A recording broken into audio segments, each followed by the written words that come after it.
Oh, yeah. Yeah. Okay, so this is my presentation, Surrealism and the Occult. I've had a lifelong interest in the occult, or into kind of esotericism, really, rather than anything particularly dark and sinister. So it's been really interesting to kind of explore the influences on surrealism from this particular area of interest. So basically the presentation is a bit of an introduction to what occultism is, what the influences are, contextualize it a little bit, and then explore a couple of pieces of art that are clearly influenced. And then reveal a new discovery who you're probably really well aware of, but she's completely new to me, and I love it. So hopefully, and end on that note. So basically, there exists both implicit and explicit relationships between surrealism and any form of kind of initiatory, esoteric and occult art.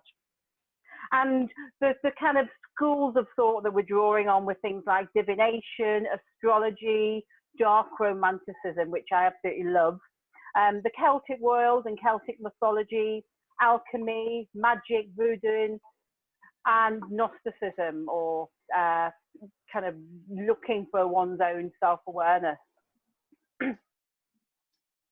So, a couple of quotes first of all. Le Tremont, or Le Tremont. The science that I undertake is distinct from poetry. I do not sing about the latter. I force myself to discover its source. And then obviously a quote from Breton in the first of the manifesto of surrealism. For the time being, my intention has been to see that justice was done to the hatred of the marvelous, which rages in certain men, that ridicule under which they would like to crush it. So I really like that, because it's kind of that rage against the establishment that he's got, and rage against kind of the very tight constraints of kind of bourgeois society.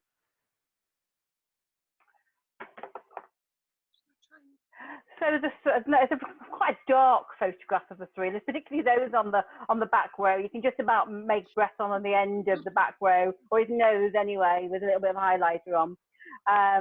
With the front, we've got Man Ray, Arp, Tanguy, Breton at the back, and Darley, Eldward, Max Burns, Chevelle, and Zara on the back row.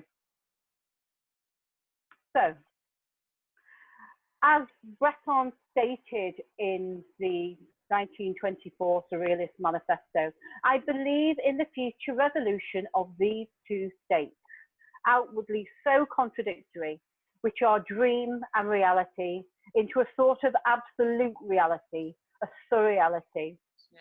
And in many ways, this was a call to arms from artists, or to artists, to draw inspiration from dreams and mythology and the unconscious, uniting the subjective and objective to art, embracing the modern while exploring the primitive and the irrational. I have to consider the kind of the cultural norms and the cultural climate of the time, which was in many ways very exciting.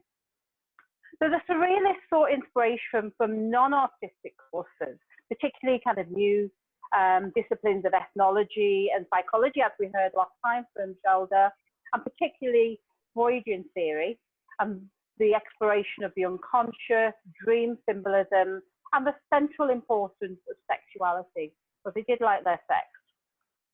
Okay, so the surrealists essentially sought the marvelous, an illumination of consciousness that transformed perception so that even the most mundane of objects would then yield strange and beautiful characteristics, because you are perceiving them in a different way. So they were anti-establishment, but rather than, as Dada did, reject kind of Western culture wholesale, they were very drawn to the more primitive and perverse aspects of it, non-conformist. So it was pretty much no surprise that they were drawn to the occult or to esotericism. So I love this quote from Michel Larry. Surrealism is not, never has been, and never will be a literary or artistic school, but is a movement of the human spirit in revolt and an eminently subversive attempt to re-enchant the world, an attempt to re-establish the enchanted dimensions at the core of human existence: poetry, passion, mad love, imagination, magic, myth, the marvelous, dreams, revolt, utopian ideals, which have been eradicated by this civilization and its values. What an awesome quote is that? Fantastic. That is brilliant. Great quote. Great quote. So what do we mean when we're talking about the occult or esoteric? So occult is from the Latin word occultus, which means hidden or clandestine, secret, and it's the knowledge of the hidden. In common English usage, it refers to knowledge of the paranormal as opposed to knowledge of the measurable or the objective, usually referred to as science. So the term occult sciences was used in the 16th century to refer to astrology, alchemy, and natural magic. And in many ways, these evolved into astronomy, modern chemistry, psychology, into new sciences. But at the time, they were very, very much burgeoning things.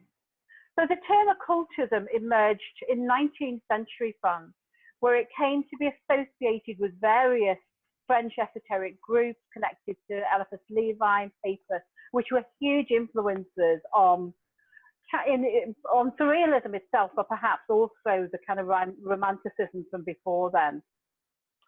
Esotericism, by contrast, can be described as a kind of a Western form of spirituality that is very much focused on individual efforts to gain spiritual knowledge or gnosis, where a man's confronted with the divine aspects of existence, as opposed to a belief in a kind of a monotheistic religion. So it's very much around personal development, personal spirituality, as opposed to that kind of religious connotation. So there are some fairly common principles of occult thought. So that the universe is a single living substance. The universe is comprised of complementary and interactive opposites. Mind and matter are a unified entity. Everything that exists corresponds in universal analogy. So man and woman, for example, is a microcosm of the universe, black, white. Imagination is a real motivating force that can act upon matter in a subtle way, which is kind of the principle around any kind of belief in magic, that mind can shape or influence matter. And the self-realization, the esoteric principle, and thus realization of the nature of the universe can be achieved through a variety of methods, such as intuition, illumination, meditation, accident, self-induced derangement, or experimentation, and an awful lot of kind of laudanum and hashish and different kind of methods of changing one's consciousness and perception. I can explain. So they're kind of some of the underpinning thoughts. So we know that the surrealism was heavily influenced by the poetic theories of Baudelaire, Rimbaud, the Tremont, which in turn had been heavily influenced by the occult revival. So symbolist painting, for example, represented a move towards a more psychological and conceptual mode of art, rather than just the kind of a way of depicting an actuality, so not just simply visual representation. So occultism was affected by, but not of, either religion or science, with a really flexible and subjective system of thought that really existed outside of mainstream society and intellectual orthodoxy, and very, very much appealed to artists.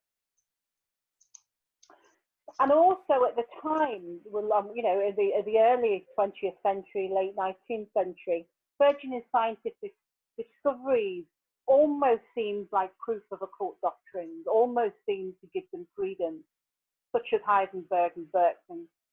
And the idea of an astral plane or fourth dimension was incredibly productive. So the idea that the objective and subjective were not mutually exclusive. So surrealism benefited from this kind of rich mix of kind of intellectual climate and its sense of freedom and possibility. So many doors were potentially opening. So we know that surrealism originated in Romanticism, which in itself was a reaction against that very rationalist and classical view of nature that was tarnished in many ways by kind of images of bloodshed and horror of the revolution, Napoleonic campaigns, for example. And then the philosophy of the Marquis de Sade, rooted in violence in a more nihilistic way, was much more appealing to the surrealists, who found it a much more authentic expression. So the Romantic artists aimed to express the view of nature as a realm of the sublime, that it was beauty, but with tinge with that sense of reality, of horror, with terror, mystery. It was dark and irrational. So occultism was a really strong influence to this cultural climate. For the use of esoteric sources, for example, by the utopian socialists Saint-Simon and Fourier, for example, in their political discourses, there was really, really strong influence. We know that Breton was a learned man. He valued erudition. It was one of his guiding principles. And so, and that was true in the esoteric sources that he read and commented upon. It wasn't, no, he didn't kind of dance naked with witches around stone circles that we know of, but he very much read a lot around the occult and critiqued lots of kind of occult literature. And so he wasn't necessarily interested in the populist metaphysical, but very much steeped in this long-standing and revered tradition going back centuries. So what are the occult influences on the surrealists? Obviously, we've already said that they derived most of their knowledge of esotericism and occultism from books, and especially by either romantic and symbolist poets and novelists, or by an academic study of esotericists themselves. For example, Eliphas Levi, who was a former priest, but also a magical theorist rather than somebody who indulged in occultism himself. He was a very strong moralistic tone. The poetry of Baudelaire and Rimbaud and Le Tremont, but also far more ancient occult sources such as Hermes, Flamel the alchemist, Agrippa, the Renaissance magician. So they read very, very well. I mean, there were multitudes of of influences, including for different surrealists as well, going back to the White Goddess. Oh gosh. Particularly Celtic mythology, particularly for Leonora Carrington, who we'll be looking at a bit later. I've got a really, really nice quote of Rimbaud, which isn't here. I'll just find it. A certain knowledge of the occult sciences is becoming necessary in order to understand a great number of present-day literary works. Magic occupies a large place in the imagination of our poets and novelists, and they have been caught in the dizzying pull of the invisible, haunted by the idea of the unknown. You see how actually really quite seductive that is. That's a quote from Anatole France.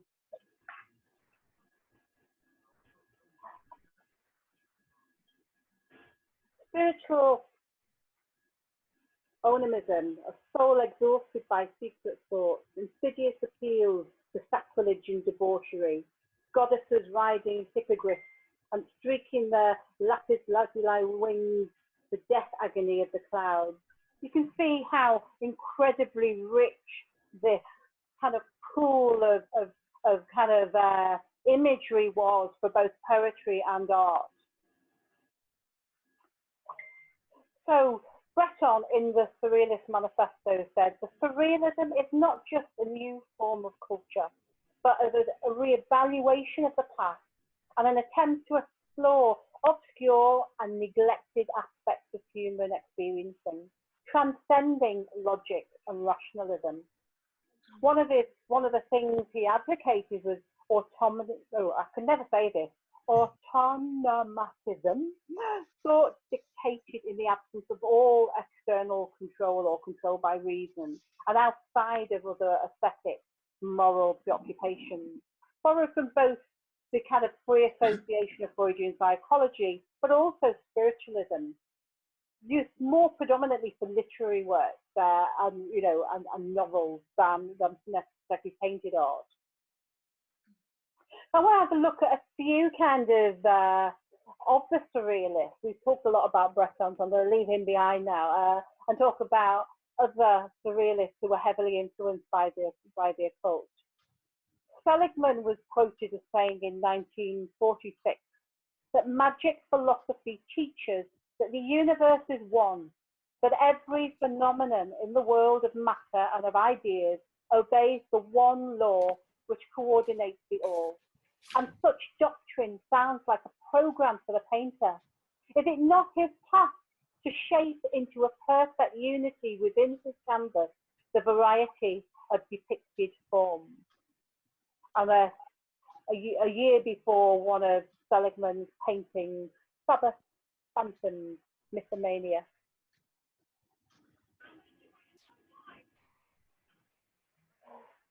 This is a picture from the Aurora Convergence from the 14th century. It's not the best depiction, to be honest with you. But then, of this men shall know nothing by Max Ernst. The similarities in the two and the clear influences there. In many ways, Leonora Carrington was, of the surrealists, the most widely perceived as having a particularly clear, or showing a particularly clear example of art influenced by the occult.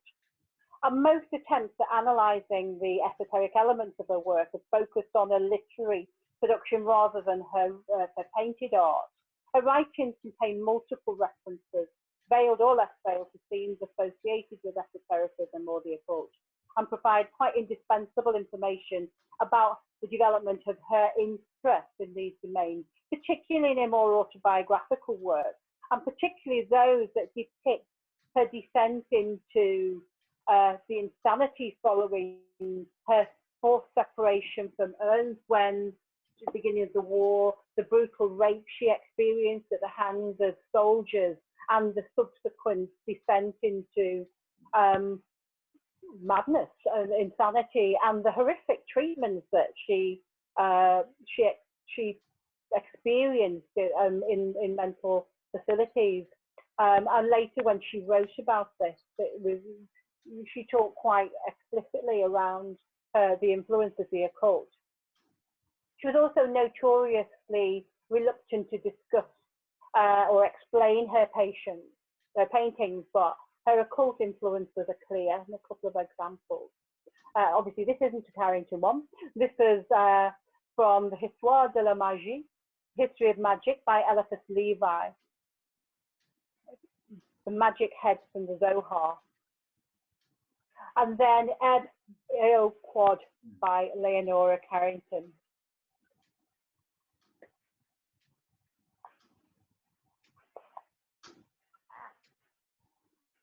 I'm having some light issues here.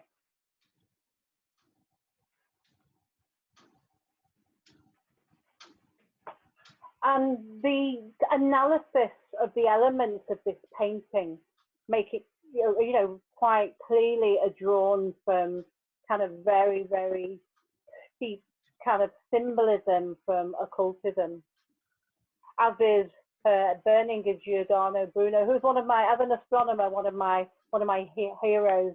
Again, lots and lots of occult symbology in her paintings. And one of the many ways was the saddest picture of Ernst, which was clearly around the kind of the ending of his relationship with Carrington, both as his lover and his muse, was the robing of the bride. And again, this draws heavily from a kind of more esoteric pool of symbology. into this painting. I know this has been discussed at length in previous Surrealerpool sessions. Okay. But the discovery I've made, new to me, is Ethel Colquhoun. She was active in the Surrealist movement and was a contemporary of Dali and Breton, and her paintings are full of androgynous gods, murderous goddesses, the only like fruit, disembodied fleshy parts floating across hallucinatory dreamlike landscapes. So she's quoted as saying, "My life is uneventful, but I sometimes have an interesting dream," which is a somewhat understated explanation of her work. Her lifelong involvement with occult groups saw her almost ostracized from the movement, and her name has largely been omitted from art historical narratives. But the Tate have relatively recently acquired the archive of her work, and hopefully this will mark a pivotal step in recognising her contributions to surrealism. And there is a link there to the archive that's available online.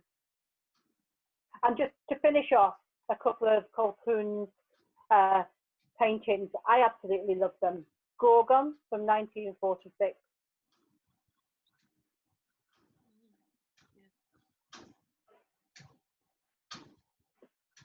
And Alcove from the same year.